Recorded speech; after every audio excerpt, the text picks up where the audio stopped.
할렐루야. 여러분들 이제 부활 주간 이제 첫날입니다. 지난주에는 고난 주간이었고 이제 부활의 메시지를 전할 텐데요. 여러분 우리가 한번 운동을 해도요. 춥고 또 비가 오고 눈이 오고 또 우리가 귀찮아도요. 매일매일 운동을 나가다 보면 근육이 생기게 되고요. 그리고 몸이 건강하게 되는 것을 느낍니까? 안 느낍니까? 느끼죠.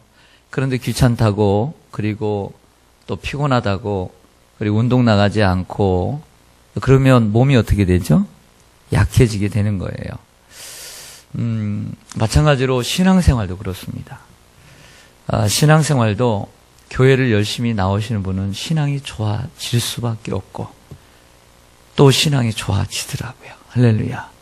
새벽에 피곤하고 힘들더라도 새벽을 늘 깨우며 기도하고 하나님 전에 나오는 사람 믿음이 좋아질 수밖에 없어요.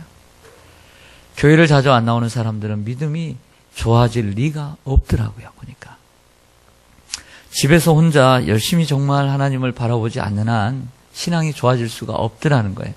이게 제가 생각하는 제가 또 깨달은 불변의 진리 가운데 하나입니다. 여러분들이 피곤해도 이 새벽에 나와서 기도하시고 이처럼 하나님 앞에 나오는 이 자체가 신앙의 근육이 또 튼튼해지고 발달하는 계기가 될 줄로 분명히 믿습니다. 시편 이 116편은 참으로 유명한 시편인데 누가 썼는지는 기록되어 있지는 않아요. 하지만 이 시편의 기자의 그 상황은 얼마든지 우리가 알 수가 있습니다. 2절 말씀을 보시죠. 2절을 보시면 사망의 줄이 나를 두르고 수월의 고통이 내게 이름으로 내가 환난과 슬픔을 만났다 이렇게 얘기합니다. 8절을 보시겠습니다. 8절 보시면 주께서 내 영혼을 사망에서 내 눈을 눈물에서 내 발을 넘어짐에서 건지셨다라고 고백을 하고 있습니다. 시편 기자의 상황은 뭐냐면 거의 죽을 뻔했고 고통과 환난과 슬픔 속에서 눈물 짓는 인생을 살았다라고 볼 수가 있습니다. 혹시 여러분 중에도 오늘 이 시인과처럼 사망의 어떤 음침한 골짜기 속에서 그리고 눈물의 골짜기 속에서 고통과 슬픔과 환난을 만나서 눈물 짓는 인생을 살고 계시지는 않습니까? 질병의 문제 앞에서 고통하고 계시지는 않습니까? 혹은 사업과 물질의 문제로 여러분들의 마음이 무겁지는 않습니까? 자녀의 문제 앞에서 눈물이 마르지 않는 인생을 살아가고 계시지는 않습니까? 그 자녀로 한번 웃어보고 싶지 않으십니까? 어떻게 하면 이러한 고통과 슬픔을 이겨낼 수 있을까요? 극복할 수 있을까요? 시편 116편 기자는 이러한 질병에 대한 문제 그리고 자신의 삶의 고통에 대한 문제를 어떻게 극복했을까요? 먼저 그것을 좀 알아보기를 원합니다. 4절을 같이 보시죠. 4절 보시면 내가 여호와의 이름으로 뭐하기를 기도하기를 여호와여 주께 구하오니 내 영혼을 뭐하소서 건지소서라고 했습니다. 시편 기자는 환난과 슬픔을 만났을 때 여호와의 이름으로 기도했어요. 기도할 때 뭐라고 기도하였냐면 하나님 내 영혼을 건지소서라고 기도를 했어요. 자, 이 말은 무슨 얘기냐면 하나님 제발 날 살려주세요. 하나님 제발 나를 살려주세요. 이런 기도를 한 거예요. 자, 1절과 2절로 한번 가보겠습니다. 우리가 잘 아는 말씀이죠. 여호와께서 내 음성과 간구를 들으심으로 내가 그를 사랑하는도다. 그의 길을 내게 기울이셨으므로 내가 평생에 뭐하리로다? 네. 고통 속에 있었던 인생이 하나님 앞에 부르짖는 인생이 되었습니다. 자, 먼저는 고통 속에 있는 인생을 우리가 먼저 발견해요. 네. 내가 환난과 슬픔을 만났어요. 죽음이 문턱에 서 있어요. 그런데 그 인생이 어떤 인생이 되었냐면 부르짖는 인생으로 바뀌었어요. 네. 자, 그의 삶의 문제, 그리고 죽음의 문제를 해결해 줄 수 있었던 것은 무엇이죠? 기도였어요. 근데 그 기도를 하나님이 들으시고 하나님이 고쳐주셨지만 하나님의 마음과 하나님의 그 손을 움직일 수 있는 것은 기도였다라고 하는 거죠. 내 음성과 내 간구를 들으심으로 내가 그를 사랑하는도다. 그러면 내가 평생에 기도하리로다.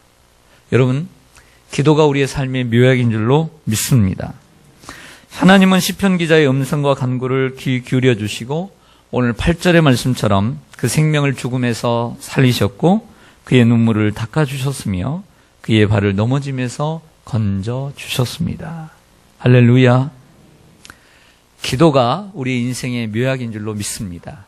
그래서 이 시편 기자는 기도의 맛을 알았어요. 기도의 맛을 알았어요. 그래서 무슨 고백을 하냐면 내가 평생에 기도하리로다. 내가 기도를 쉬지 않겠다는 고백을 한 거예요. 기도의 맛을 본 사람은 다릅니다.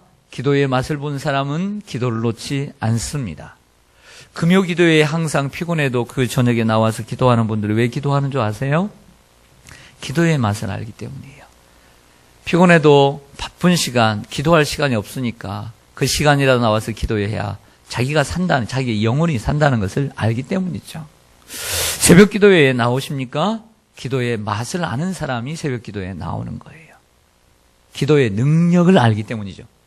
기도의 능력을 알기 때문이에요. 여러분 모두 기도의 능력을 체험하고 평생 기도하는 기도의 사람이 되시기를 간절히 소망합니다. 남유다의 히스기야 왕은 하나님을 잘 믿었어요. 못 믿은 게 아니에요. 잘 믿었던 사람. 잘 믿었던 사람도 병이 찾아와요. 그는 왕이었어요. 왕에게도 병이 찾아와요. 좋은 의사가 곁에 있어도, 좋은 음식이 곁에 있어도 병은 찾아오게 되어 있는 거예요. 그가 병을 만났어요. 죽을 병에 걸려서 이사야가 죽게 되었다라고 선언을 했어요. 그럼에도 불구하고 히스기야는 눈물과 통곡으로 하나님 앞에 기도했어요. 부르짖었어요. 그러자 하나님께서 그를 고쳐주시고 그 사망에서 생명으로 건져주신 줄로 믿습니다. 하나님께 이처럼 모든 것을 드리는 기도가 필요해요. 제가 여러분들에게 혹이라도 아픈 분들에게 정말 권면하고 싶은 게 있어요. 삶의 문제를 가지고 기도할 때 적당하게 기도하지 마세요. 적당하게 기도하지 마세요. 어려움을 만났을 때에 전인적으로 기도하세요. 전부를 다 바쳐 기도하세요. 항상 그렇게 기도하면 좋겠지만 한 번이라도 그렇게 기도하세요. 한 번이라도. 기도원에 가서 은혜를 받고 기도원에 가서 그렇게 받는 것은 기도원에 가니까 사람이 마음이 달라지기 때문에 그래요. 마음이. 일반 교회를 나오는 것하고 기도원에 갔을 때 마음이 달라져요. 한 끼라도 금식하고 싶고 내가 여기 아니면 안 되겠다. 여기서 끝내야 되겠다라고 생각을 하니까 먼저는 열린 마음이 있고 전폭적으로 드려야 돼요. 많이 드려서 그런 것이 아니라 단 한 번이라도 하나님 앞에 드리니까 불이 임하는 거예요. 한 번이라도 드려보세요. 한 번이라도 다를 드려보세요. 한 번이라도 전부를 드리세요. 그래야 하나님이 임하세요. 할렐루야. 한 번이라도 좋으니까 99%가 아니라 100%, 200% 다 드려보시기를 바랍니다. 히스기야를 하나님이 고쳐주신 이유가 뭔지 아세요? 단 한 번이라도 그 눈물과 통곡으로 하나님 앞에 한 번이라도 전부를 다 드렸기 때문이에요. 전부를 다 드리는 그 기도를 하나님이 들으시는 거예요. 이러한 은혜가 있기를 축원합니다. 자, 이제 제가 정작 드리고 싶은 말씀을 이제 드리고 싶어요. 자, 여기까지는 우리가 다 아는 얘기고 이제 드리고 싶은 말씀의 본론으로 제가 들어가 볼게요. 오늘 말씀 9절로 가겠습니다. 9절. 네, 10절입니다. 10절을 먼저 보시죠. 10절. 10절 같이 읽겠습니다. 시작. 내가 크게 고통을 당하였다고 말할 때에도 나는 믿었도다. 아멘. 자, 내가 고통을 당하였다라고 말할 때에도 나는 믿었도다. 그럴싸한 번역이죠? 그쵸? 무슨 얘기냐면 내가 고통을 당할 때에도 나는 믿었도다. 그럴싸하죠? 좀 동의를 좀 해주세요. 내가 고통을 당할 때에도 내가 믿었도다. 그럴싸해요? 안 해요? 하죠? 그러나 이 번역은 잘못된 번역이에요. 오역이에요. 자, 증명을 해 드릴게요.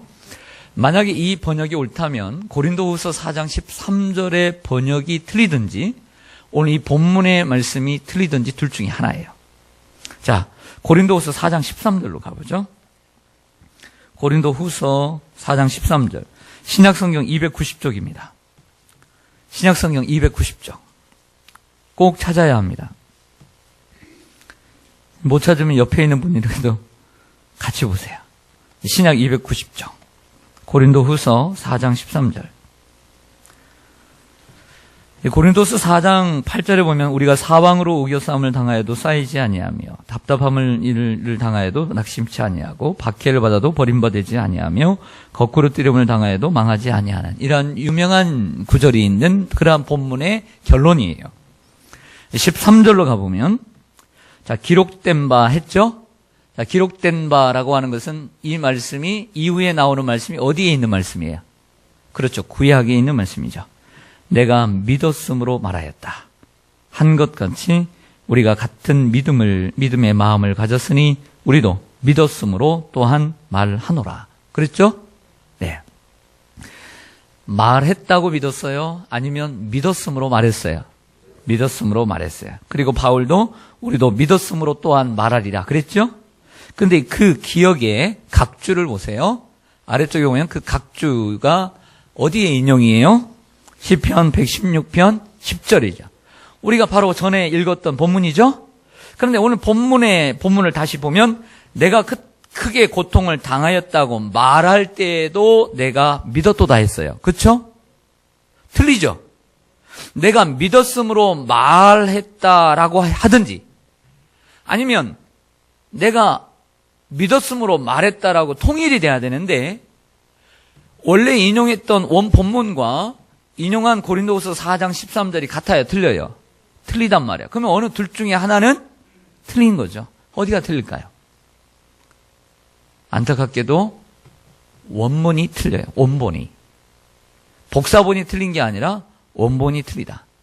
히브리어 본문을 잘못 번역을 해주고 있는 것입니다. 말할 때에도 나는 믿었도다가 아니라 내가 믿었으므로 말한다라고 번역해야 합니다. 시편 116편을 히브리어로 직역을 하면 이렇게 직역이 됩니다. 내가 크게 고난을 당해도 나는 믿는다고 말하였다. 이렇게 해야 됩니다. 내가 크게 고난을 당해도 나는 믿는다라고 말하였다. 이렇게 번역을 해야 된다는 거예요. 자, 저를 보겠습니다. 자, 이게 무슨 얘기냐면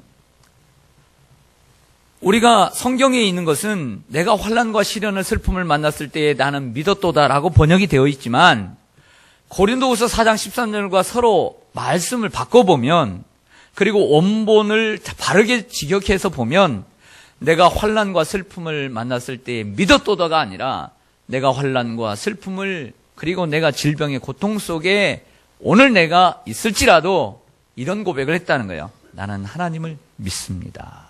라고 말했다는 거예요. 이건 틀린 거예요.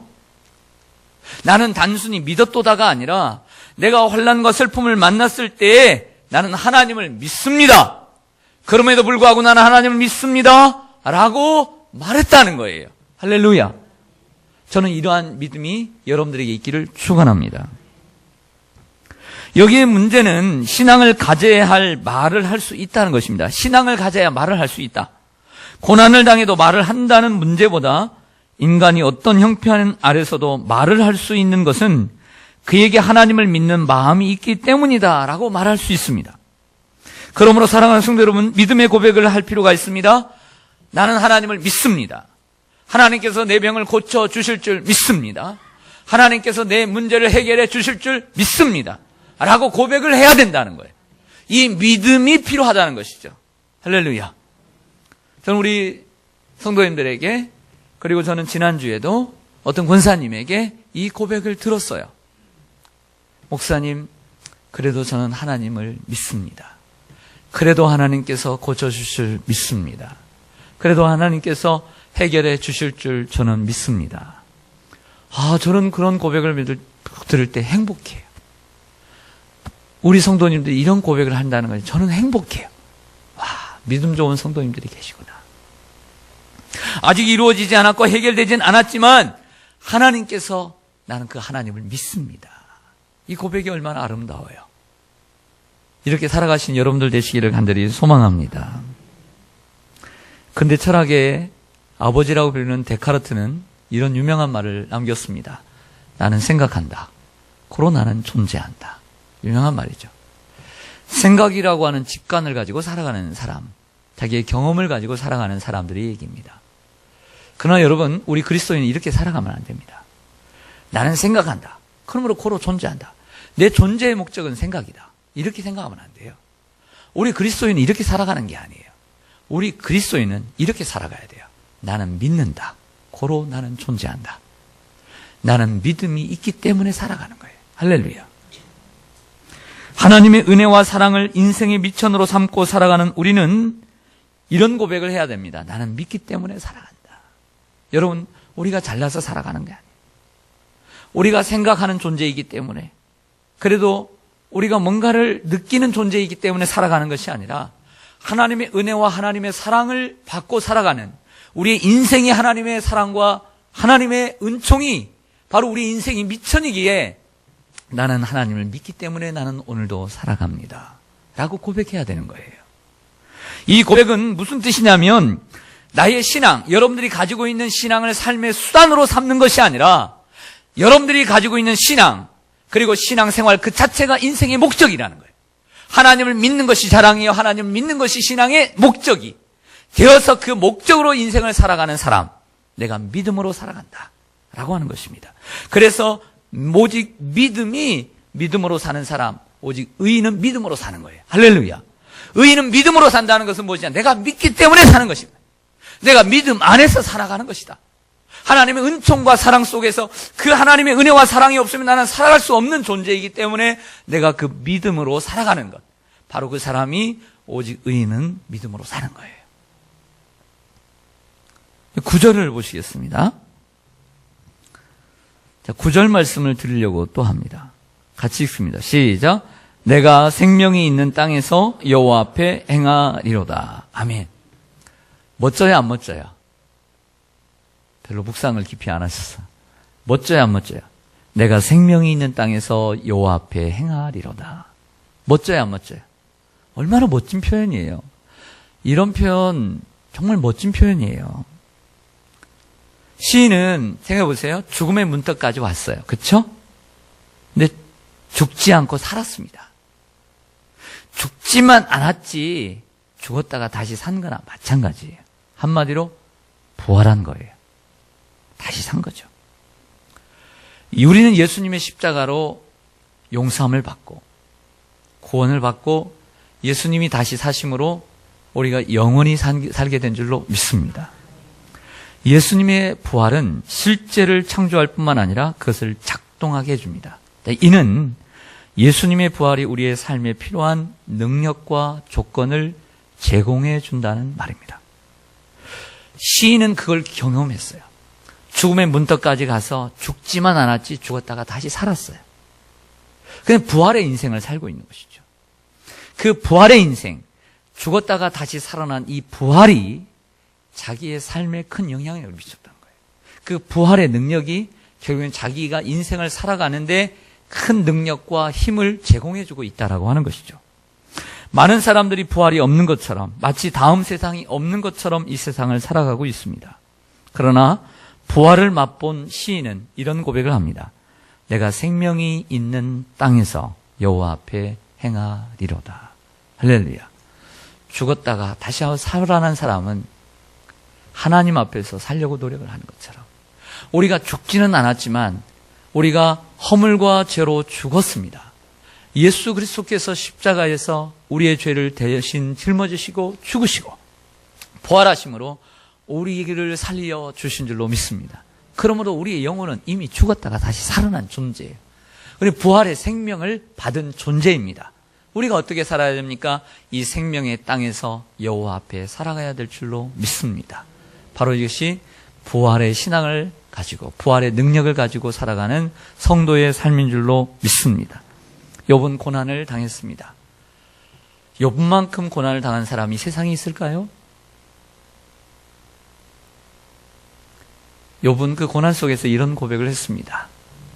나는 하나님을 믿습니다. 나는 하나님을 믿습니다. 내가 고난을 당했을 때에 내가 믿었도다가 아니라 내가 지금 이 고난과 혼란과 이 슬픔 속에서도 내가 하나님을 믿습니다. 라는 고백을 하며 살아가야 된다는 거예요. 바로 그 고백이 부활신앙이라는 거죠. 할렐루야. 저는 이 고백을 여러분들의 삶 속에서 좀 실천해 하면서 살았으면 좋겠어요.